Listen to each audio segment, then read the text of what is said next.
if you want. All right, then. Well, brothers, it's good to see you again. Good to have you with us. This is lesson 3 in our biblical foundations of missions, talking about the coming of Christ, the paradoxical presence of the kingdom. So let's open with a word of prayer. Father, we thank you for your grace and mercy in your Son Jesus, that he is working out his glorious will throughout all of the world, throughout all of time, to bring glory to himself, to gather his people to himself in his church.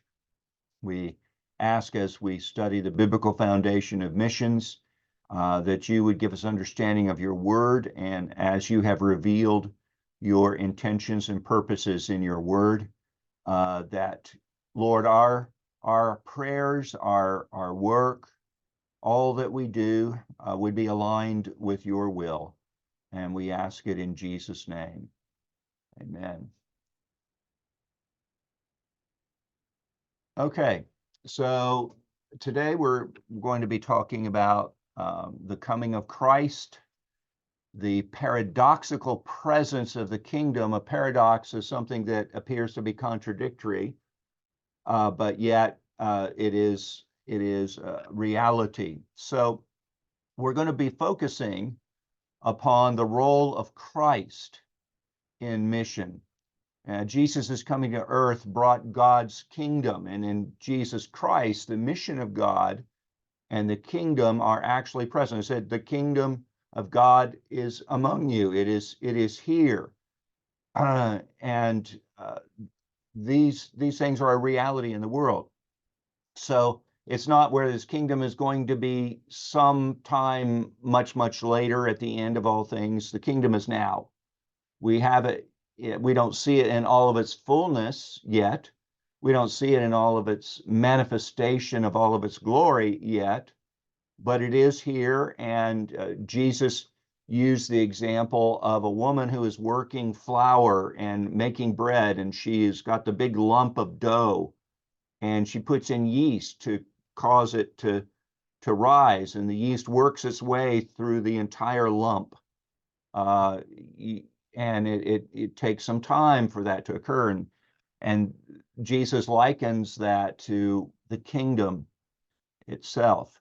And so after Jesus's death and resurrection, the presence of Christ in the kingdom continues in the world, but now through the church by the power of his Holy Spirit in the church. So that means that mission is still the presence of Christ in the midst of the church, now mediated through the Spirit. So this gospel, this mission, is that the kingdom has come in Christ, and since he dwells in his church, the king and kingdom are still upon the earth. So the spread of the gospel is the work of the Holy Spirit, God the Holy Spirit, through the church to reach the nations. We are that means, that agency by which this gospel comes into the world. And so the church is indwelt by God's Spirit, and we take the nature that Christ has had when he was here upon earth. So when we look at the nature of the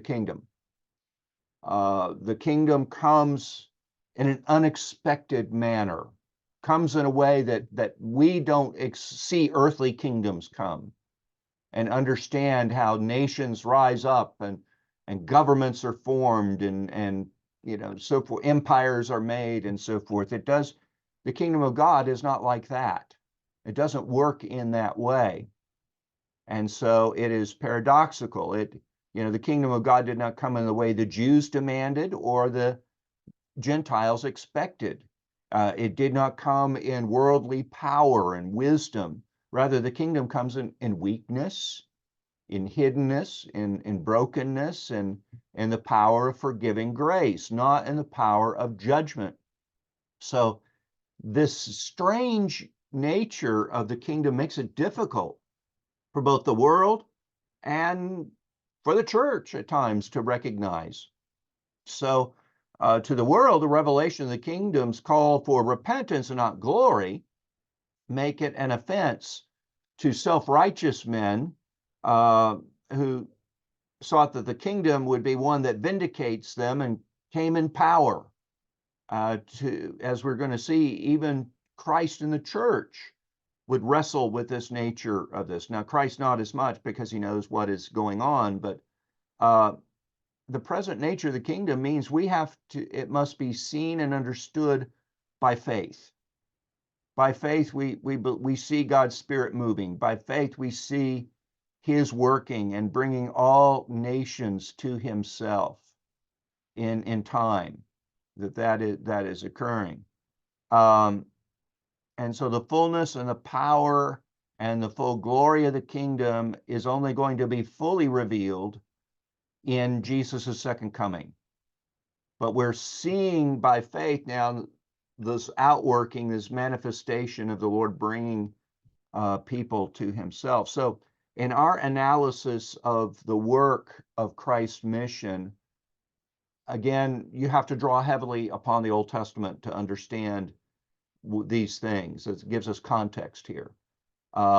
Isaiah and his series of servant songs, as they're called, the prophets in general, they're helpful in explaining the principles of the Son of God's mission. The Old Testament through prophecy explains the Son's work.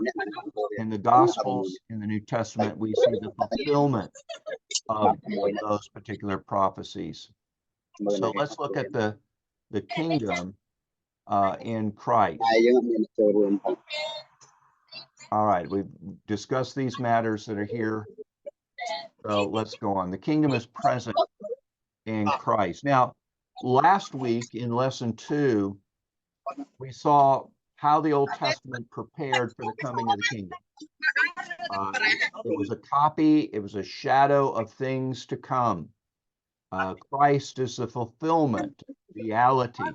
Christ's coming did away with the shadows and brought in the kingdom. Jesus not only preached about the kingdom, but in him, the kingdom was present. And so this distinction between preaching about Christ and the actual coming, the presence of the kingdom of Christ is so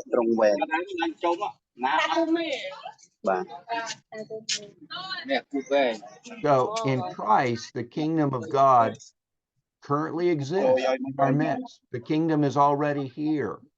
It's a kingdom that can be felt and touched, its power being manifest in the church through God the Holy Spirit. So in Christ, the mission and the kingdom of God are actually present in the world. You want evidence of that? Look at our faces here in our Zoom chat. God is at work by his Spirit through his church to draw us to the Lord Jesus Christ and to cause his church to extend out through the nations. Amen? This is a glorious thing that he is doing. You want evidence of the work of Christ? We can look at our own pictures here, our own videos, and see that.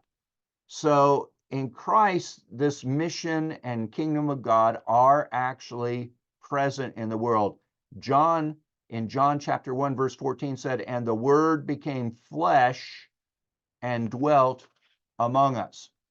Mark links the presence of Christ with the kingdom. He wrote in Mark chapter 1, verses 14 and 15, "Now after John," that is John the Baptist, "was arrested, Jesus came into Galilee proclaiming the kingdom, the gospel of God, and saying, 'The time is fulfilled and the kingdom of God is at hand. Repent and believe in the gospel,'" in this good news.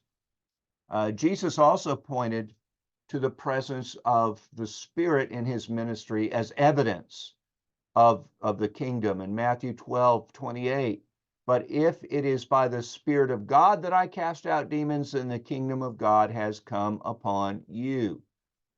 So initially, the presence and the mission of the kingdom was found in Christ's work in Israel, but the death and resurrection and ascension of Jesus Christ and the outpouring of the Holy Spirit, we now have his presence found in the church throughout the world.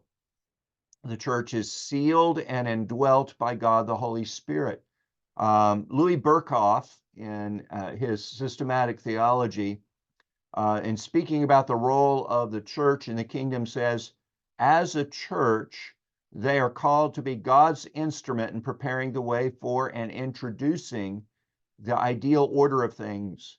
As a kingdom, they represent the realization of the initial order amongst themselves. So the church is the manifestation of the kingdom of God, and the church is to bring in the kingdom.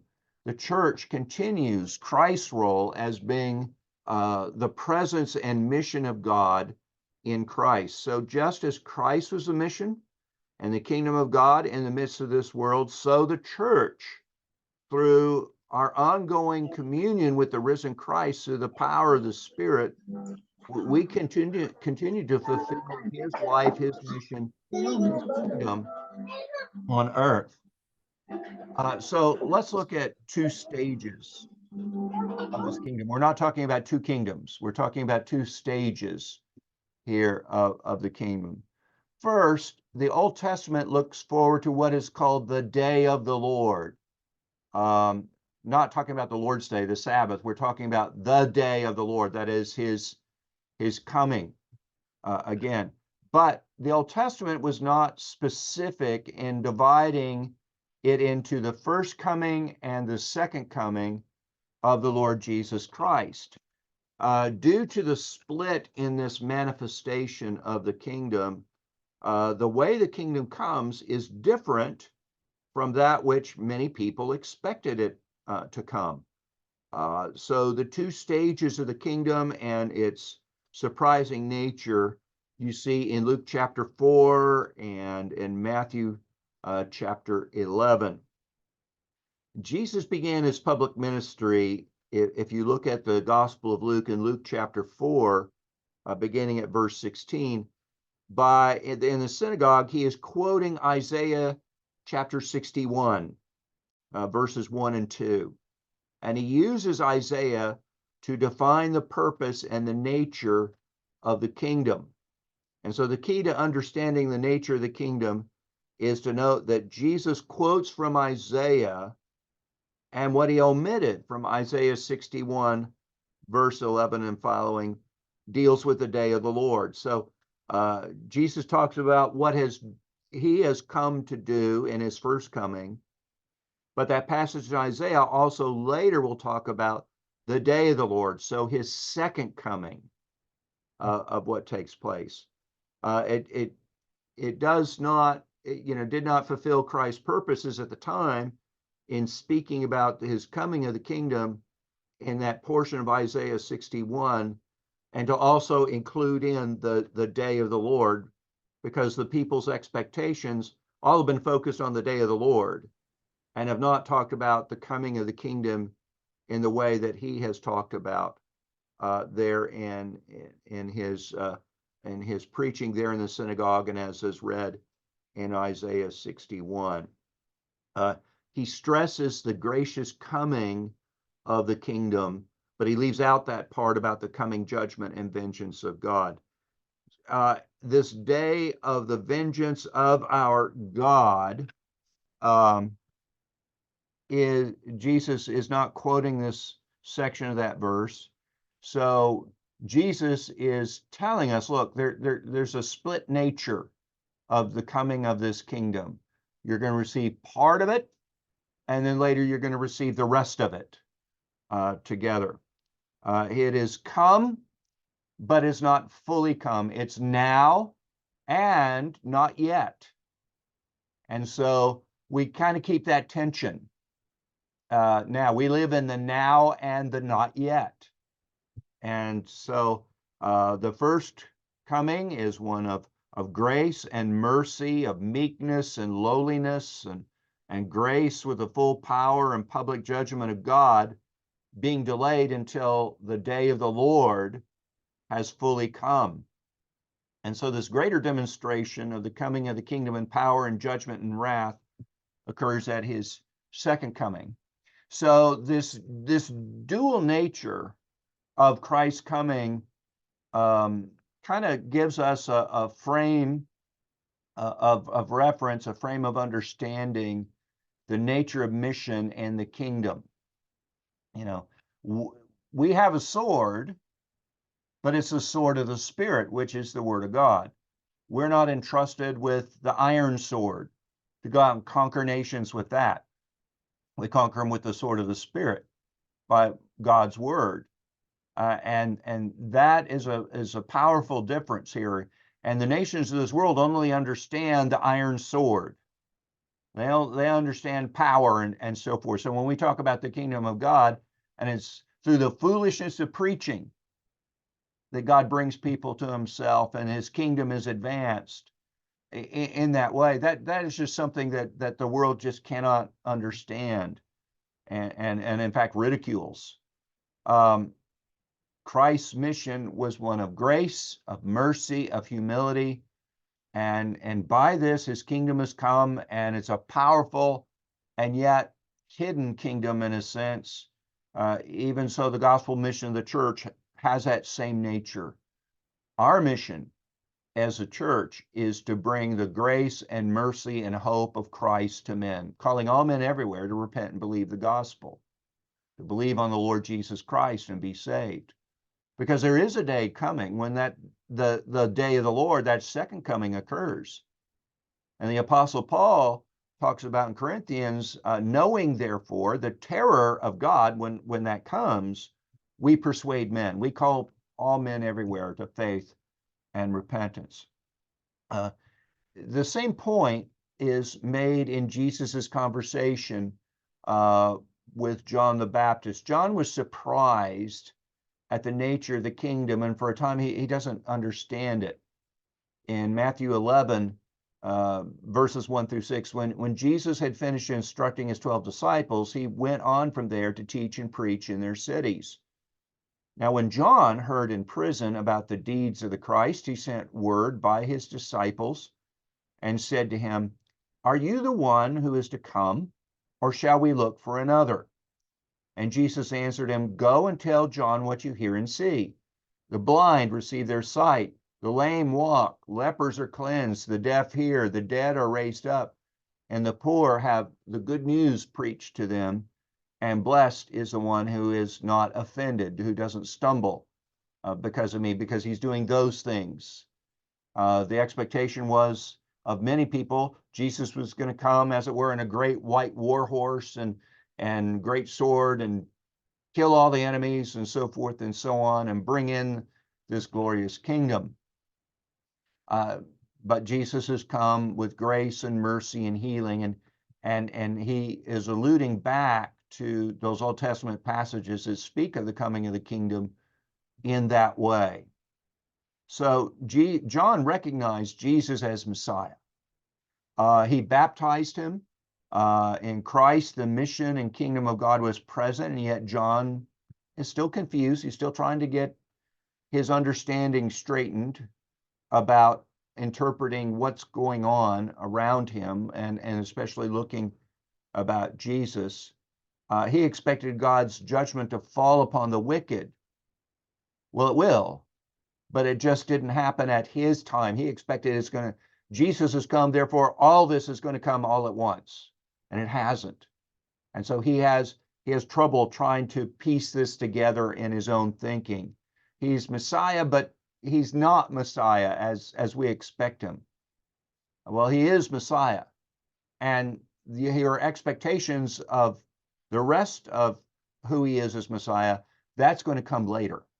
And so that's where the difficulty lies for John the Baptist, and also quite a few of the Jews, in trying to understand this. They all thought it was going to come all at once and take place, but there's the now and the not yet of the coming of the kingdom.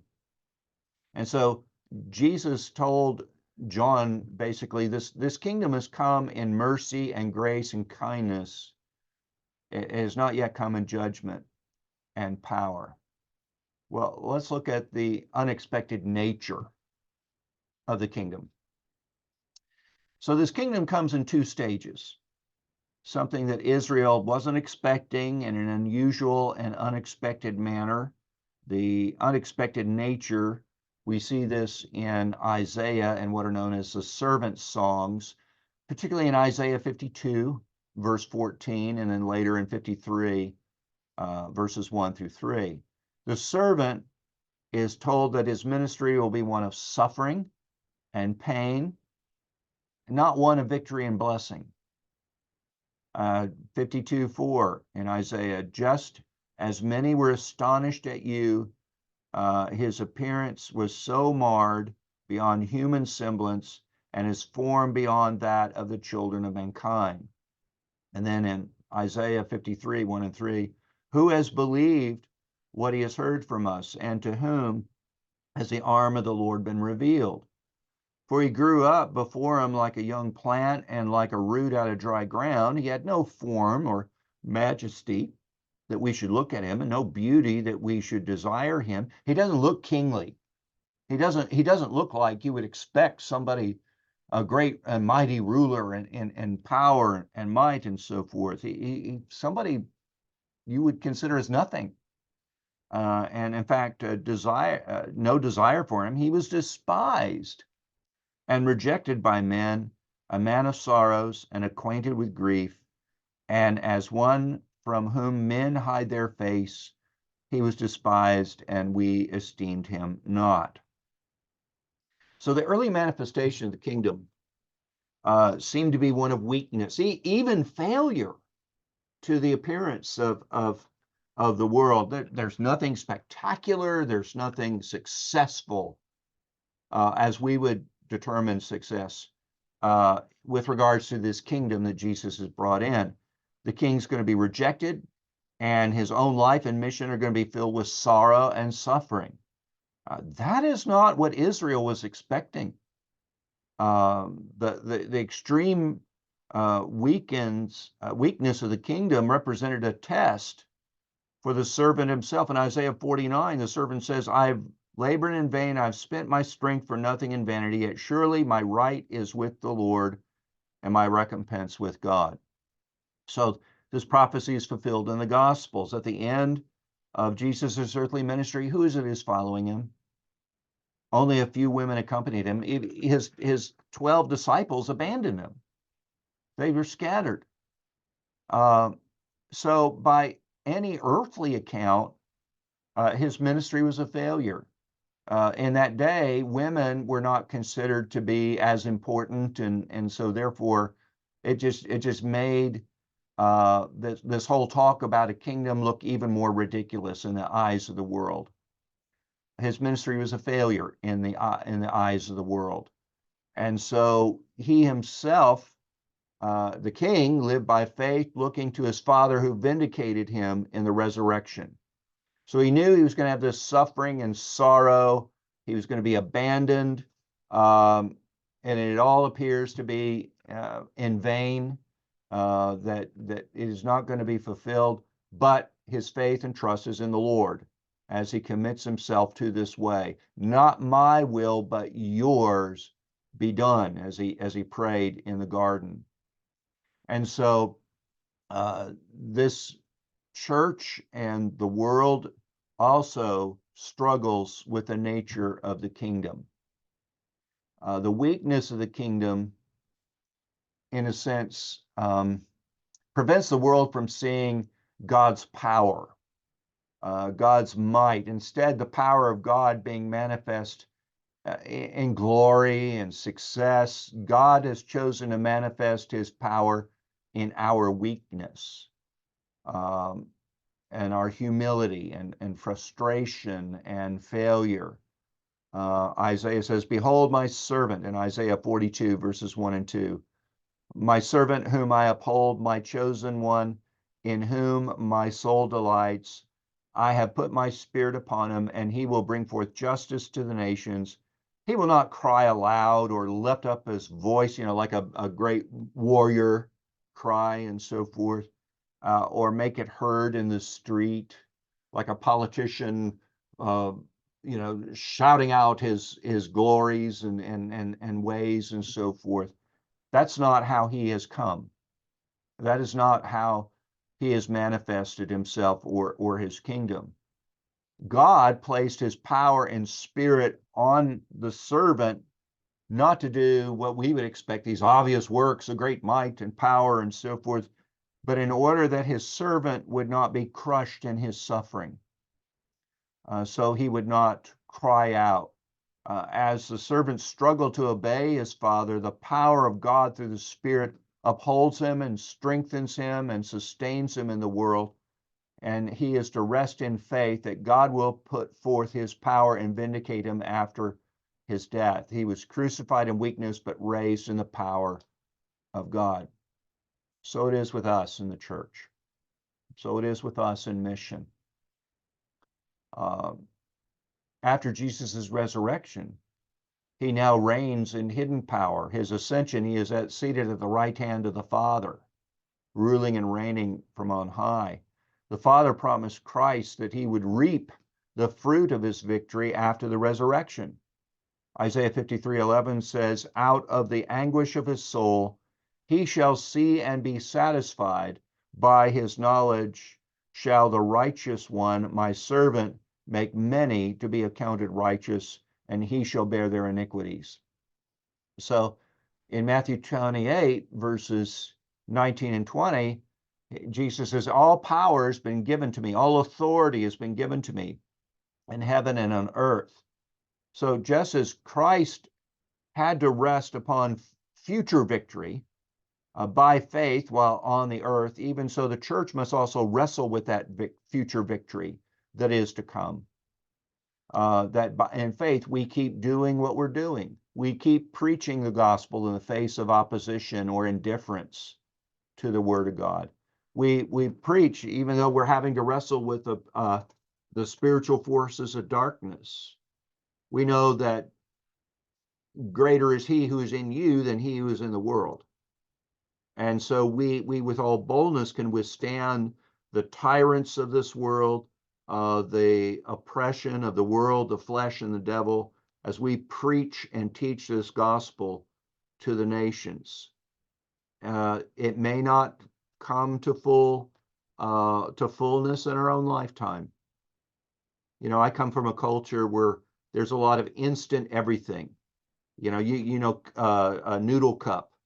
You pour in the hot water, the boiling water, 3 minutes later, it's ready to eat. We have go to McDonald's and go through a drive in and get our food very quickly that way.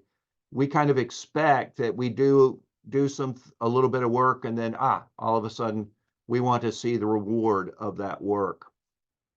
The kingdom of God is not like that in many respects. It takes a long, prayerful work, and we labor in hope, just like a farmer goes out and sows his seed, or he goes in the rice paddy and he's planting the seedlings, going along. He's expecting a harvest later on, but it's going to take a lot of back-breaking effort to do that work and to look forward to the harvest to come. So in faith, he is planting now, looking forward to the harvest. Now, for the farmer, he has some expectation in a few months he's going to, God willing, reap in the harvest. For us, as preachers of the gospel, we may not see it in our own lifetime, but God will bring people to himself from every nation and tribe and tongue and people group. And we will surround his throne in praises. That's what when you read in the book of Revelation, you see all of the masses surrounding the throne, worshiping the Lamb, worshiping Christ. There is our hope. There is our Lord Jesus will be glorified. And that is what gives us hope now in the midst of frustration and tears and the labors and the physical exhaustion that we may have. Jesus Christ will win. Amen. He will do this. He is faithful. He is faithful to his promises. Now, the world, they don't understand this. The church hardly understands it. But this is the reality that we have. This hidden nature of the kingdom explains the Jews were seeking after a sign, the Greeks were seeking after wisdom.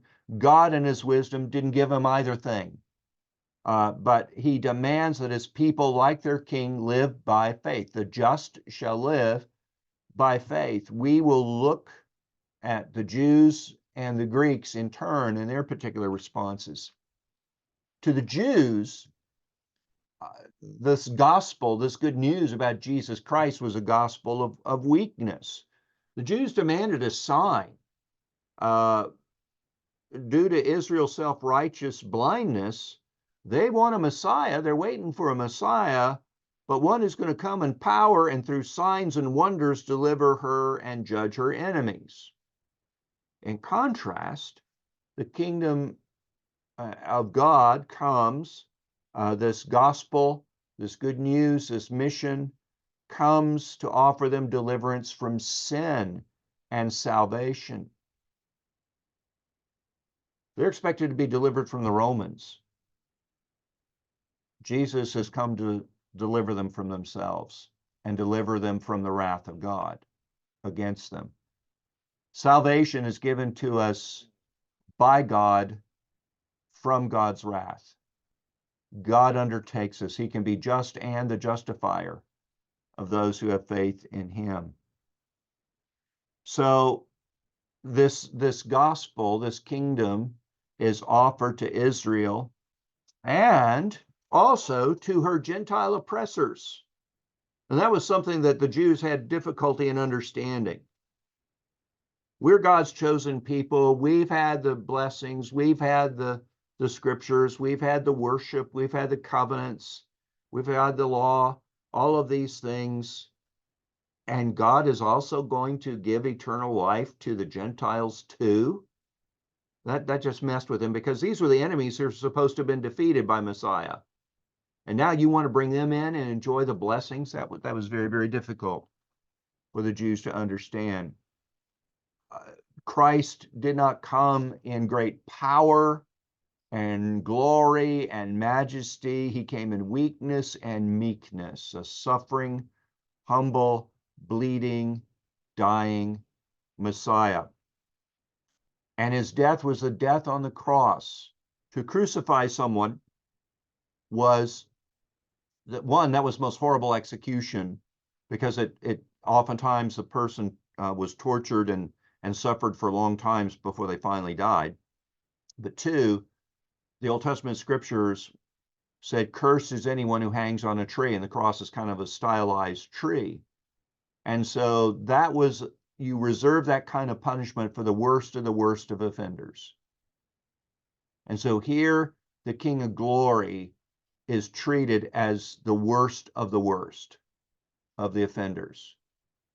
He humbled himself to death, even death on the cross, as Paul says in Philippians. The lowest place you could get in all of human existence. Your Jesus, my Jesus, brothers, did this for us, and to fulfill the will of the Father. So this humble nature of Messiah led the Jews to reject him. And you can see this through the whole of Jesus's ministry. Specifically, you can see it in John chapter 6. In John 6, Jesus fed the 5,000. And there you get a glimpse of his power and glory. The Jews, they respond to this manifestation of the kingdom by wanting to take Jesus by force and make him to be king.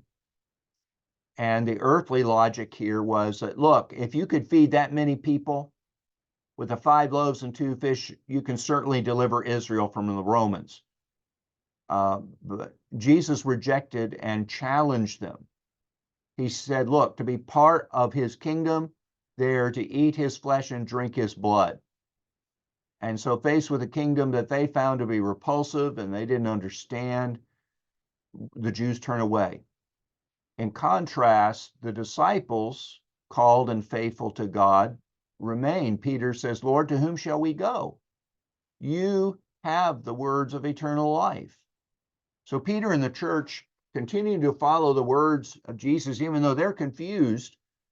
In John 6, verses 61 through 71, I'll read that. But Jesus, knowing in himself that his disciples were grumbling about this, said to them, do you take offense at this? Then what if you were to see the Son of Man ascending to where he was before? It is the Spirit who gives life. The flesh is of no help at all. The words that I've spoken to you are spirit and life. But there's some of you who do not believe. For Jesus knew from the beginning who those were who did not believe and who it was who would betray him. And he said, this is why I told you that no one can come to me unless it is granted him by the Father. After this, many of his disciples turned back and no longer walked with them or with him. So Jesus said to the 12, do you want to go away as well? Simon Peter answered him, Lord, to whom shall we go? You have the words of eternal life. And we have believed and we have come to know that you are the Holy One of God.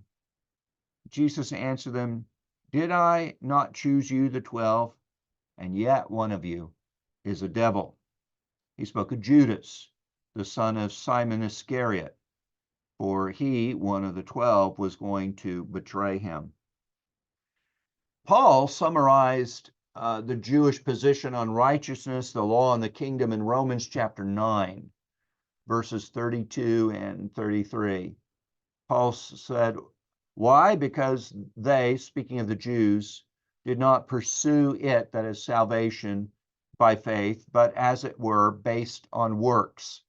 They've stumbled over the stumbling stone, as it is written, behold, I am laying in Zion a stone of stumbling and a rock of offense, and whoever believes in him will not be put to shame. So let's talk about the Gentiles. To the Jews, this was the gospel of the weakness. To the Gentiles, it's foolishness, the folly of this gospel. The Jews sought a sign from God, God's power to be demonstrated. The Greeks sought after knowledge. To the Greeks, the idea that one man could die for the sins of many and would rise to return and judge the dead was the height of foolishness, not wisdom. They in their thinking with regards to the whole concept of resurrection from the dead thought it was foolishness. Their idea was that you were in this physical existence, and then when you died, your spirit would go and you would ascend to, the ideal was higher and higher planes of existence. Well, the thought of coming back again and to be resurrected in that same body, they would say, why would you want to return to the pigsty, the pig pen from which you have been taken? So the whole idea of the resurrection was something that to the Greek thinking was stupid. That why would you want to do that? Not understanding the whole nature of resurrection and the glorification that takes place and all of those things. However, the idea that one man could die for the sins of many and would rise to return and judge the dead was just a height of foolishness to them. It was certainly not wisdom. But in contrast, the cross, the kingdom, the church offers no worldly knowledge other than the knowledge that's received by simple childlike faith and trust. Paul wrote in 1 Corinthians 2, verses 1 through 5, and when I came to you, brothers, I did not come proclaiming to you the testimony of God with lofty speech or wisdom, for I decided to know nothing among you except Jesus Christ and him crucified. And I was with you in weakness and in fear and in much trembling. And my speech and my message were not in plausible words of wisdom, but in demonstration of the Spirit and of power, so that your faith might not rest in the wisdom of man, but in the power of God. So you've got the gospel, this good news of the kingdom coming into the world, and it's rejected by the Jews, by the Gentiles. It's not understood. It runs totally contrary to their concept of what kingdoms were like. Let's talk about mission and the kingdom and the church. In order for us to understand the biblical foundation for mission, we have to understand the nature of Christ's mission, since Christ's coming is a model for his church, and Christ continues to dwell in his church upon earth. And as such, the church is called to preach and to show forth, to manifest the kingdom. So just as Israel was a paradox and a pattern, a paradigm, so Christ and the church are also a paradigm, and to the world, a paradox. The mission and presence of the kingdom in the church reflects this ongoing presence of the kingdom of Christ in the world, but not yet in its fullness or in imposing judgment upon men, but in meekness and humility and lowliness. So while the power of the resurrected Christ dwells in the church, the full measure of that power, as well as his full nature, has not yet been seen. And as such, then, the kingdom exists within a fallen world and is itself affected by weakness and corruption and folly. The church continues to exist in both grace and corruption, in the power of the Spirit, and in the fallenness of sin, and in the weakness of the flesh. She remains a group of forgiven sinners, joined together in weakness, not in power and judgment, around our Lord, having fellowship, the fellowship of the cross, of sin and of forgiveness. So the kingdom is one of patience and of tribulation in this world. So the nature of this present kingdom we see most clearly when we look at the cross and what was done there. In it, the king is present on the earth in a work of suffering and humiliation and death. The very high point of the kingdom is also its lowest point, the point of Christ's great humiliation. And so this paradoxical nature of the king and the kingdom is also the paradox of the present position of the church. So the church has to understand that if it is to understand her call to mission, to those outside the mission and kingdom of God is not going to be attractive. It has nothing to commend itself. It offers no world position of success and power or privilege. That's why those false teachers out there are projecting all this great successful image and the cars and the airplanes and the fancy business suits and all the flashy things out there. And look, you too can come and have this power and so forth. They are not of the kingdom of God. They are not of the kingdom of God.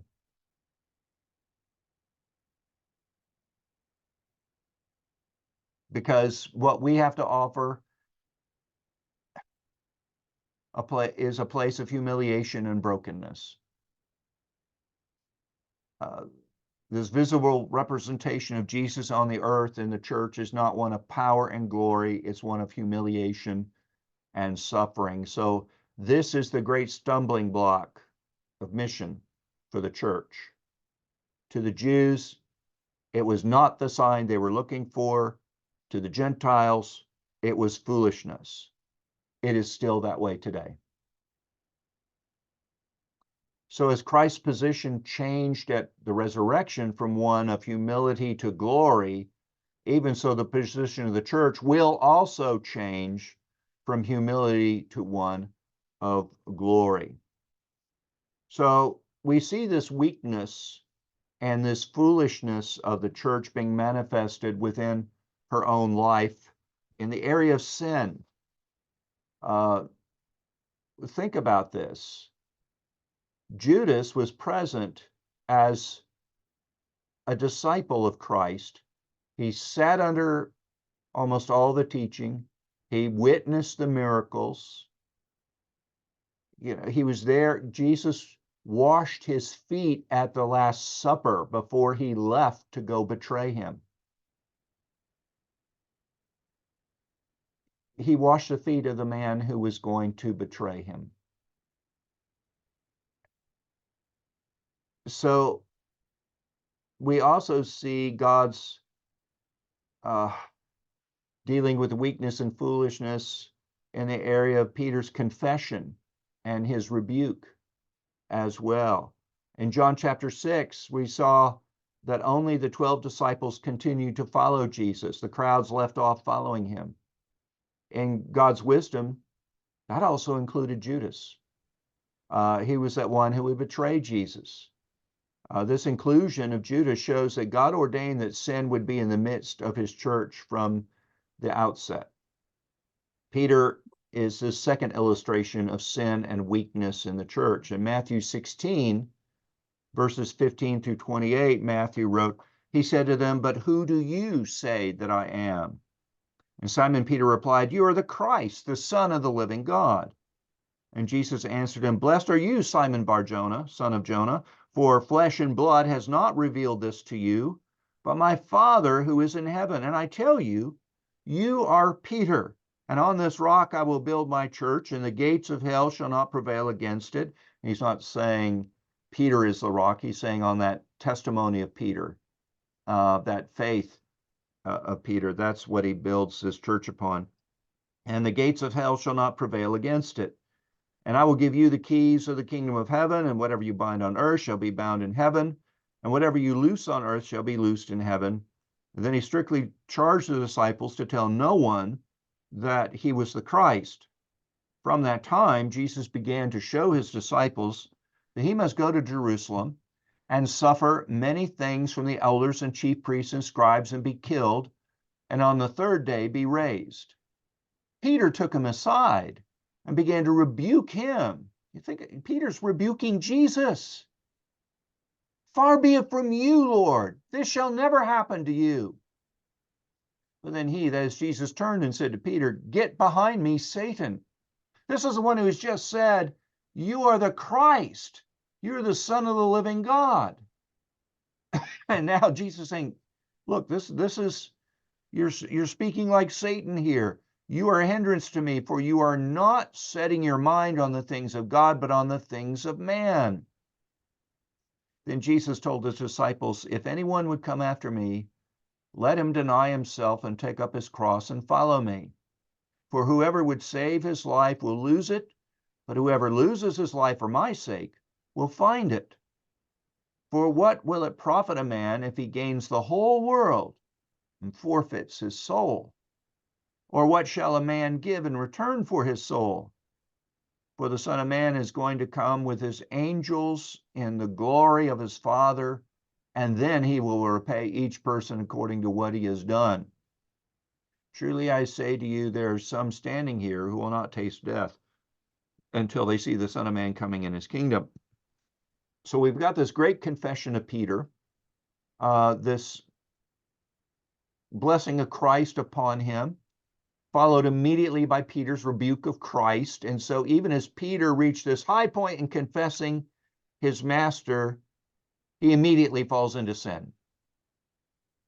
He fails to understand Christ's mission, and he confused the things of God and the things of men. He sought Christ's and his own earthly good rather than the Father's will. Peter didn't understand the nature of Christ's mission in his kingdom, the enormity of the sin of what he had done. You see that in Jesus' rebuke of him. "Get behind me, Satan. You are a hindrance to me, for you are not setting your mind on the things of God, but on the things of man." So Peter illustrates that even believers are weak and fallen and sinful and lacking in understanding as to the nature of Christ's mission. So Jesus goes on to explain, look, if anyone's going to follow me, you must walk in that same way. You too must deny yourself and be prepared to lose your life. According to the power and wisdom of the Father's plan, the church is not to be perfect in this world. You see that in the parables Jesus tells of the wheat and the weeds growing up together. You will have that. The church is not going to be perfect in this world. We are the church on Jesus's mission, and yet we're still sinful and fallen and broken with sin in our midst. This is the way that God has ordained that his presence and history in the world and in the church is manifested. In all these things, the gospel is open to his church and yet hidden to the world. Now, that doesn't mean that we tolerate sin or allow sin or promote sin. No, we die to sin. We deny ourselves. We live for Christ. But there's this realization that we are very imperfect people, that we still have these hindrances. And that means the strength is not in us. Never has been. It never will be. It is all in Christ. The power to carry out this task, this mission, must come from Christ. We must have this empowering grace of the Holy Spirit operating in us. We must operate not in our wisdom and our thinking and our plans and purposes, but in the Lord's. And that is what we are about as ministers of this gospel, as those who seek to bring the gospel to the nations. So when we go forth to the world, we have to look like our master. Far too often the church's mission has been done in worldly power, a way that stresses its worldly success and power and privilege in order to make ourselves more attractive to the world.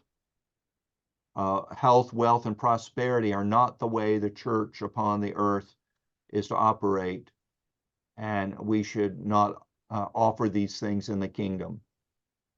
That they are not what the disciple of Christ is called to be and to do. Now, if God should make a disciple wealthy, great. Prosperous, great. God be glorified. Make sure you use it in a way that is humble and go about it in a way that glorifies God. All right. So, is this a complete representation of the kingdom? It's a fair question to ask, look, is this all that there is for the kingdom? Was not Jesus raised in power? So giving a sign to the Jews and confounding the wisdom of the Greeks? In the light of Christ's resurrection, is it right to talk only of the kingdom of God coming in humility and lowliness and weakness? Shouldn't we also speak of the kingdom of God coming in power in the resurrection? Although Jesus was crucified in weakness, he was raised by the power of God in the Spirit and declared to be the Son of God with power by the resurrection of the dead. Well, the basis of mission is not just the death of Christ. It is the death, resurrection, ascension, and rule and reign of Jesus at the right hand of the Father, and that he's coming again. So in the resurrection, the ascension, and the session, the rule of Christ, there we see the power of God manifested. And so this great demonstration of power is already here, and yet even here we see that the power of God is still, in a sense, muted. It's concealed. Christ's public death was only witnessed by a few, and his rule is not open, but is currently hidden in the heavens, according to Colossians 3, verses 1 through 5. So these facts mean that Christ's current resurrection power also takes on a hidden aspect. He has chosen that it is the disciples, his apostles, the church, who take the good news of the resurrected Christ to the world. It is still a kingdom to be received by faith. Christ in his resurrection didn't appear to all the planet, and to all men everywhere. One day he will come and he will appear to all men everywhere, and every eye shall see him. But we carry this message, and it's received by faith that Jesus has been raised from the dead. And it must be believed on in the world. So Christ's kingdom is still, in this sense, a hidden kingdom. As long as the church is in this world, we will reflect this pattern of our Master when he was in the world. Let's talk about the ongoing presence of Christ in the church. We have already alluded to the ongoing presence of Christ in the church, and his mission is the presence of Christ in his church coming in contact with the world. The church is a spiritual unity. We are united to Christ, our divine husband and head, through his Spirit. The very Spirit of Christ gives us life and maintains us. It keeps us. It equips us for the hidden life in the present kingdom in this world. So in and by the Spirit, the lordship of Christ is effective in the church. And the closeness of this identification is seen in a number of passages. Acts chapter 9, verse 4. And falling to the ground, he heard a voice saying to him, Saul, Saul, why are you persecuting me? Well, Saul was persecuting the church. He was hauling off believers, taking them to the high priest, having them assenting to their being put to death. And yet Jesus is saying, you're persecuting me. Jesus is identifying himself with his church. In Ephesians chapter 1, verses 19 through 22, and Paul's praying that they would know what is the immeasurable greatness of his power towards us who believe, according to the working of his great might, that he worked in Christ when he raised him from the dead and seated him at his right hand in the heavenly places, far above all rule and authority and power and dominion, and above every name that is named, not only in this age, but also in the one to come. And he put all things under his feet and gave him as head over all things to the church. And then in 1 Corinthians 4, verse 10, we're always carrying in the body the death of Jesus, so that the life of Jesus may also be manifested in our bodies. So we have to stress that Christ, through his Spirit, is still in his church. Through the Spirit, in the church, the presence and kingdom of God are manifested in the world. Now, this communion that we have with the Lord Jesus Christ is where we see this ongoing of life in the church. This last Lord's Day, we observed the Lord's Supper together in my congregation. The bread that we break is representative of the body of Christ given for us. The cup that we shared is his blood shed for us. And we repeat this together as a common meal continually, renewing this participation in his dying and therefore his victorious life. We're reminded again just who it is that we are and what it is about, and it's because of Christ that we live, and because of his sufferings and death, as the bread is broken in order that we would be made whole, that his blood was shed in order that our sins would be washed away. And so just as you eat a meal to give us strength and energy, in the same way, our participation in Christ gives us that strength and energy to carry out the mission that he has done. So God first revealed himself to Israel, then in Christ, and now through Christ to the church. And in Christ, the church, as the mission of God, moves out into the world. So in communion with Christ, we bear the sufferings of Christ in the world, and to the world we show them of Christ's sufferings and death in the place of sinners. In Christ's coming, the kingdom of God has arrived. So in the church, this very life of the King and of the kingdom continues to be manifest to the world. The King and kingdom are an ever-present reality. So we in our little congregations, our gatherings of believers on the Lord's Day, are witnessing to the world of the reality of Jesus Christ and of his work through the preaching and teaching of the word, through our evangelism, through our works of mercy and grace to the people around us, how we love one another, how we join together in him and are being remade by the Lord as we die to sin, being renewed in the spirit of our minds and living now for the Lord Jesus Christ. We are that light set on a hill that Jesus talked about in Matthew 5. We are that candlestick where to shine to all the people around us, because we are that manifestation of Christ and the kingdom to this world. The reality of Christ in us and that hope of glory that we have in Christ is shown to the world. So this kingdom was revealed first to the Jews and then out to the Gentiles, as we know from the Gospels and the book of Acts.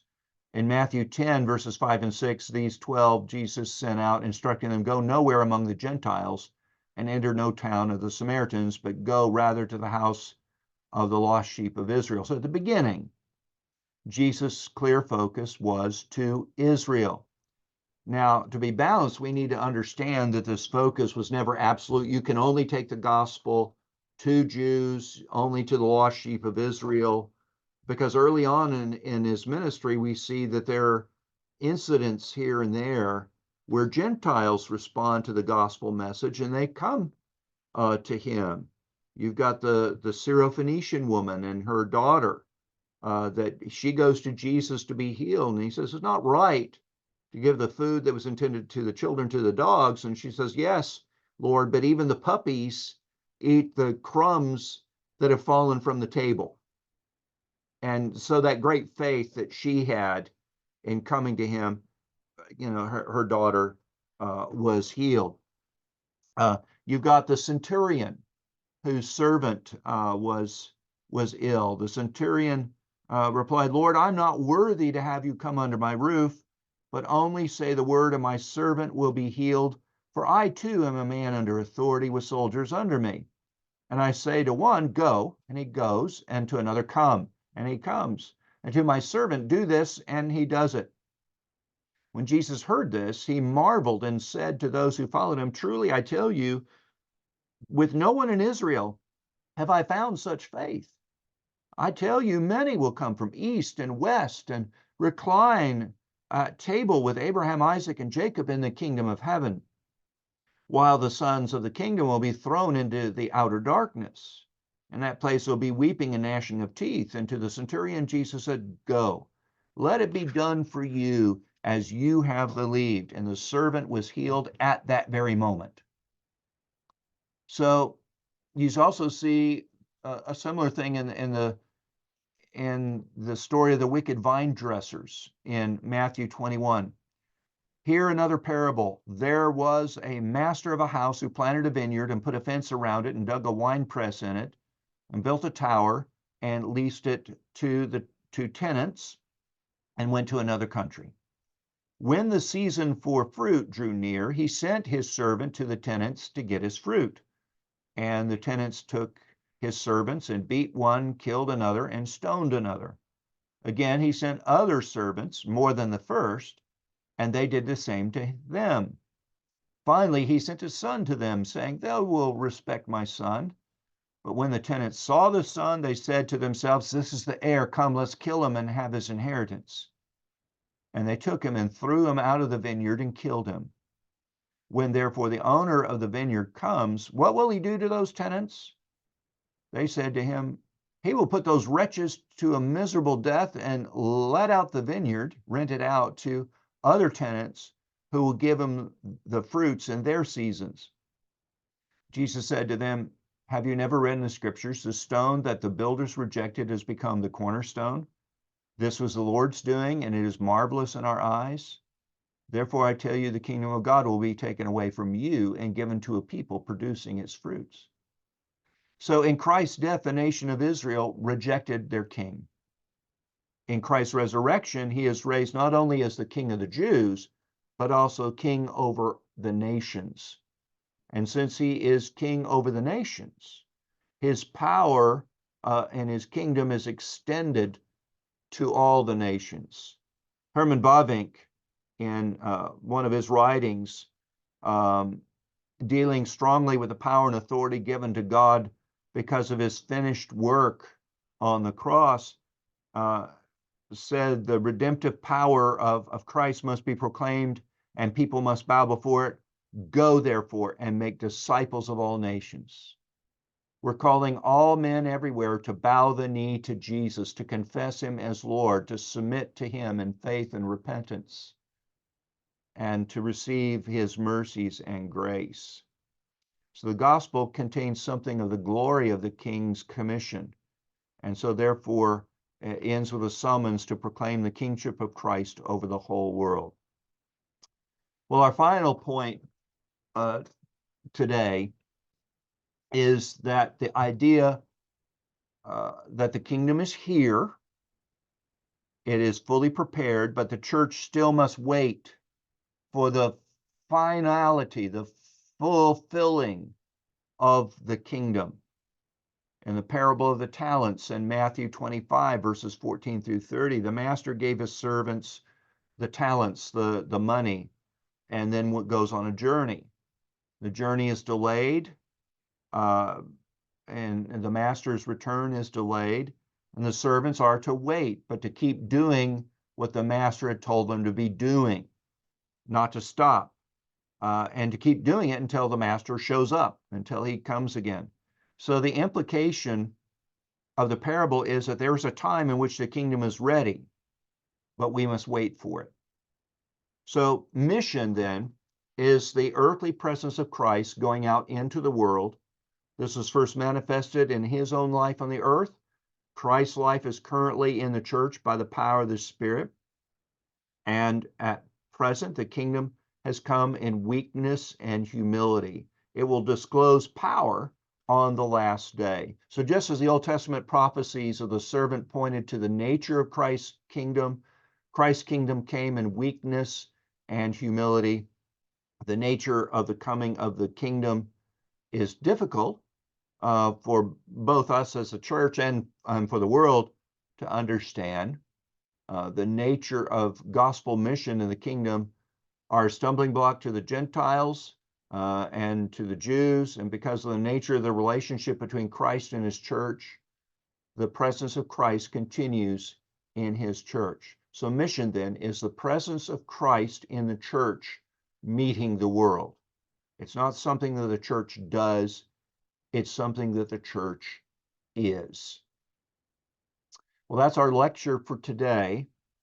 God willing, next time we will look at the Holy Spirit's control over mission, the role of the Holy Spirit and his moving to direct where mission is to be done, when and where and how God pleases.